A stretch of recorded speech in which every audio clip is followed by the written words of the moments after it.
Welcome back once again. TWB Krishna में आपका स्वागत है। समझ में आएगा डंके की चोट पे, क्योंकि चीजों को मैं चटपटा बना के पेश करता हूं ताकि जो चौपट से चौपट बच्चे हो क्लास 11th में उसे भी समझ में आ जाए, या फिर क्लास 8th 9th 10th से जो मेडिकल या जेई का प्री प्लानिंग कर रहा होगा उसको भी चीजें क्रिस्टल क्लियर हो। तो ये एक्सरसाइज सेकंड जो है एनसीईआरटी के स्टेट लाइन चैप्टर का जो एक्सरसाइज सेकंड है उसका क्वेश्चन नंबर 5 है। आइए हम बकेती बीच में करते रहेंगे। अभी हम क्वेश्चन देखते हैं, फिर इस क्वेश्चन के थ्रू जो कॉन्सेप्ट सीखेंगे उसको हमें रटना है, क्वेश्चन बिल्कुल नहीं रटना है। ठीक, तो आइए क्या दिया हुआ है, find the equation of the line.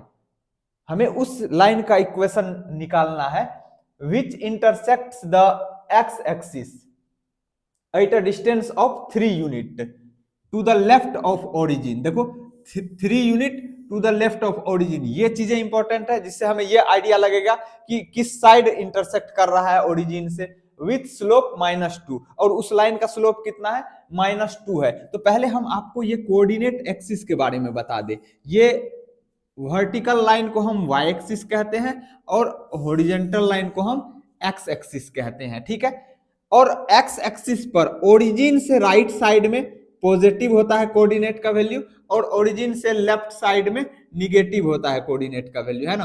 X axis positive coordinate होता है किधर, ओरिजिन से राइट साइड में, और निगेटिव कोऑर्डिनेट होता है किधर, ओरिजिन से लेफ्ट साइड में। चलो बात निकली है तो हम इसको दिल्ली तक पहुंचाते हैं। उसी तरह वाई एक्सिस पर ओरिजिन से ऊपर पॉजिटिव वैल्यू होता है, ओरिजिन से नीचे वाई कोऑर्डिनेट का वैल्यू निगेटिव होता है।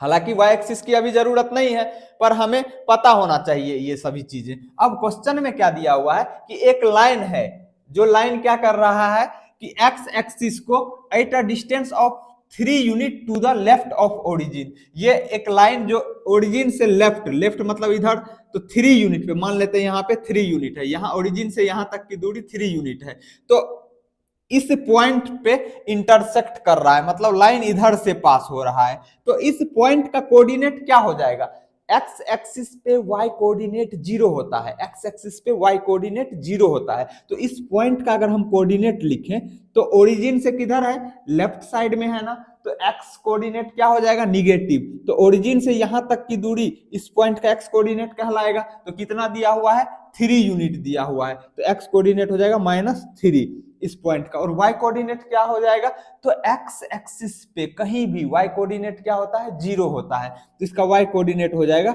0 इस पॉइंट का। ठीक है, अब मान लेते हैं ये इस पॉइंट से ये लाइन पास हो रहा है, इसे हमने लाइन खींच दिया। ठीक, मान लो ये लाइन पास हो रहा है। अब इसका स्लोप दिया हुआ है, स्लोप कितना दिया हुआ है, m बराबर -2, m बराबर -2 इसका स्लोप है, इस लाइन का जो इस पॉइंट से पास हो रहा है। अब हमें एक इस लाइन पे एक पॉइंट का कोऑर्डिनेट पता चल गया और इसका स्लोप पता चल गया।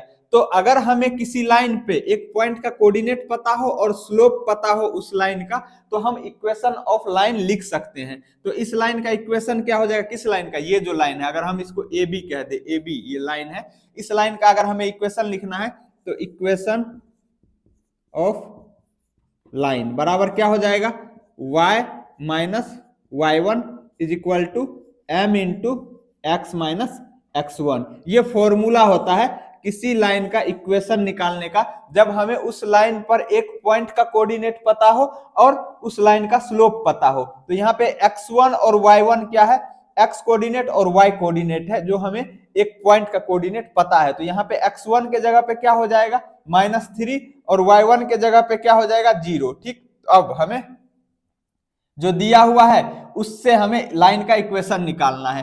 तो पॉइंट क्या हो जाएगा, पॉइंट क्या हो जाएगा उस पे, लाइन पे, तो पॉइंट हो जाएगा -3 0, और स्लोप कितना है, स्लोप को हम m से डिनोट करते हैं, तो m बराबर कितना है, -2। क्यों हो जाएगा पॉइंट -3 0, क्योंकि ये कंडीशन के अकॉर्डिंग हमने इसको यहाँ पे ड्रॉ किया, तो इस पॉइंट का कोऑर्डिनेट -3 0 आ रहा है। देयरफॉर इक्वेशन क्या हो जाएगा, इक्वेशन ऑफ द लाइन।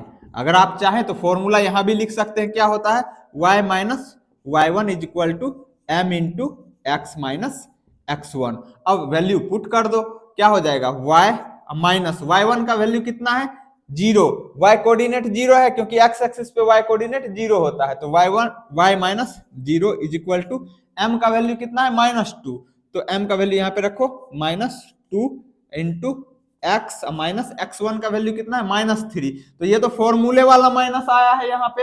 अब इसका वैल्यू भी -3 है तो -3, ठीक है। अब ये दो साइन लगातार है, इसको सिंप्लीफाई करेंगे तो माइनस माइनस मल्टीप्लाई होता है तो प्लस हो जाएगा, तो y बराबर कितना हो जाएगा, y में से 0 घटाओ तो y ही रहेगा -2 इंटू एक्स, माइनस माइनस कितना हो जाएगा +3, ठीक है।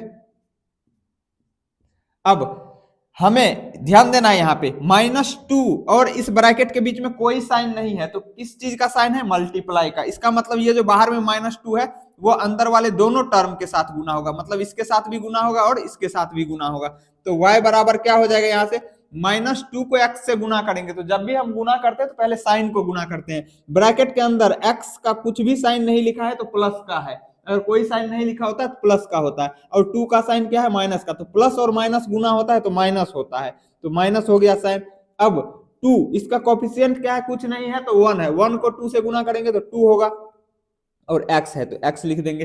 फिर अब +3 को -2 से गुना करेंगे तो पहले साइन गुना होता है, माइनस प्लस माइनस, अब फिर कांस्टेंट को कांस्टेंट से गुना करेंगे, 2 3 जा 6, ये हो गया। अब अगर हमें इसको सिंप्लीफाई करना है तो ये सभी टर्म को RHS से LHS ले आओ, तो क्या हो जाएगा 2x, RHS में माइनस में है तो LHS आएगा तो प्लस हो जाएगा, तो 2x हो गया।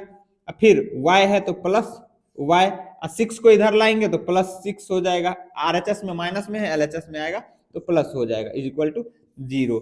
यही हमारा इक्वेशन हो जाएगा जिस लाइन का इक्वेशन पूछा जा रहा है, जो 3 यूनिट ओरिजिन से 3 यूनिट डिस्टेंस पे लेफ्ट में कट कर रहा है एक्सिस को, और जिसका स्लोप -2 है, उसका इक्वेशन ये हो जाएगा। अब कोई कहेगा कि आपने ऐसा क्यों किया कि पहले x को लिखा फिर y वाले टर्म को लिखा। देखो standard equation of straight line जो होता है ना, वो होता है standard equation of straight line. Straight line means straight line होता है ax + by + c = 0। तो हम कोशिश करते हैं इस फॉर्म में लिखने का, कोई जरूरी नहीं है कोई y + 2x + 6 = 0 लिखा तो गलत हो जाएगा, तुम चाहो तो y को पहले लिख सको, लिख दो, कोई फर्क नहीं पड़ता, लेकिन स्टैंडर्ड फॉर्म ये होता है, तो इस फॉर्म में हम सजा देते हैं तो थोड़ा अच्छा लगता है, ठीक है।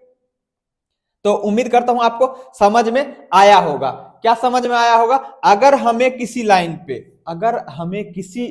पे एक पॉइंट का कोऑर्डिनेट पता हो और उस लाइन का स्लोप पता हो, तो उस लाइन का हम इक्वेशन लिख सकते हैं, कौन से फॉर्मूला अप्लाई करके, ये y - y1 = m × x - x1, जहां पे x1 और y1 जो उस लाइन पे दिया हुआ पॉइंट का कोऑर्डिनेट है, वो कोऑर्डिनेट हम पुट करेंगे वैल्यू, और m क्या है, m स्लोप है। अगर आपको स्क्रीनशॉट लेना है तो आप स्क्रीनशॉट ले लीजिए, है ना।